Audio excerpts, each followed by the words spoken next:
Сайпин байке? Иә. Сіз барасыз ба шайлауға? Бір қилайлы өзгөрүүлөр кирип тұр да быйылчы. Ай, жоқ ай. Эмнеге барбайсыз? Ой, эмнеге барайын? Барыңыз да жарандык милдетиңизди аткарбайсыз ба? Ойчу, эмнени өзгөртүп алдык ай, ойлосоң. Сіз қанша шайлауға бардыңыз өзіңіз? Мунун баардыгы чечилген ушул убакка чейин эле.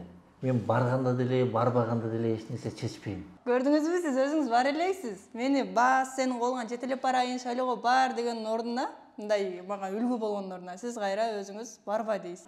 Жаштар чөл эле мындай акылдуусун бербегиле бизге.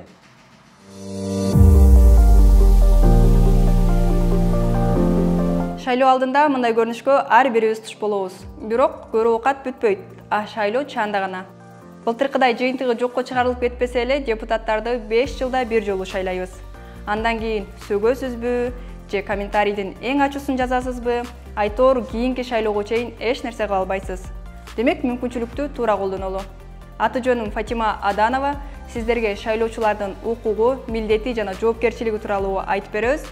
Биз командабыз менен шайлоо мыйзамдарын карап чыктык. Тексттер аябай узун, ошонун ток этер жерин кыскартып түшүндүрүп берели.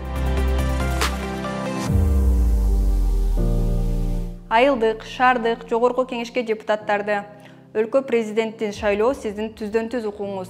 А башка кызматтарда, мисалы, өкмөт башчы, сот, аким, мэр, айыл өкмөт ким болорун сиз чечпейсиз. Аны сиз тандаган адамдар чечишет. Бюджет кайда коротулат, пенсия, пособия канча болушу керек, аны да ошолор билишет.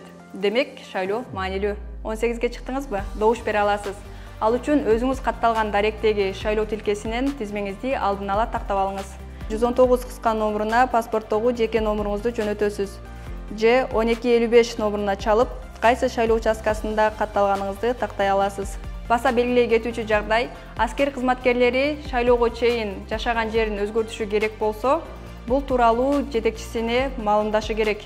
Ал эми жетекчилик 15 ноябрга чейин шайлоо тилкесине билдириши зарыл. Эгер сиздин каттооңуз Кыргызстандын алыскы айылдарында болсо, ал эми өзүңүз Бишкекте же Кыргызстандын башка аймактарында иштеп, окуп жүргөн болсоңуз, добуш берүү үчүн сөзсүз түрдө катталган аймагыңызга барышыңыз керек болот. Ал эми мурдагы мыйзам боюнча форма 2-ни толтуруп, каалаган жериңизден шайлоого катыша алчусуз. Бирок бул ыкма башка бирөөлөрдүн кызыкчылыгы үчүн иштеп, шайлоодо мыйзамсыздыктарды жараткан үчүн форма 2 жокко чыгарылган. Шайлоодо ал же бул кандидатка үгүт жүргүзө аласыз. Соттолгондор жазасын өтөп бүтмөйүн шайлоого катыша албайт. А бирок тергөө учурунда же соттун чечими чыга элек болсо, сиз добуш бере аласыз. Эгер адам ооруп төшөктөн тура албаса, же майыптыгынан улам шайлоо тилкесине бара албаса, анда ал шайлоочунун үйүнө келип добуш бердиришет. Ал үчүн участкалык шайлоо комиссиясына алдын ала кабарлаңыз. Керек болсо сиз ата-энеңиз же жакын тууганыңыз үчүн дагы добуш бере албайсыз, ал эле эмес сиздин ордуңузга да башка бирөөнүн добуш берүүсүнө мыйзам жол бербейт. Эгер сиз Кыргызстандан башка жакта болсоңуз, шайлоо дарегиңизди өзгөртүү боюнча арызды ошол өлкөдөгү элчилик, консулдарда түзүлгөн шайлоо участкаларына 12 ноябрга чейин тапшырышыңыз керек болот. Кыргызстандын жараны катары шайлоонун таза өтүүсү үчүн шайлоо комиссиясынын ишине байкоо жүргүзүүгө укугуңуз бар. Ал үчүн көз карандысыз байкоочулар тобуна кошулуңуз. Байкоочу катары добуш берүү жыйынтыгын чыгарууда шайлоо аракеттерине катышууга болот. Анда бюллетень тууралуу да айтып өтсөк. Бюллетенди сүрөткө тартууга болбойт, эгер тартсаңыз айыппулга жыгыласыз. Былтыркы шайлоодо белгилүү актер Бектемир Мамаюсупов ошенте коем деп жазага тартылган. Жаза 10 000 сом. Сизге 2 бюллетень берилет. Биринде бир мандаттуу округтан чыккан талапкерлердин тизмеси, экинчисинде партиялар.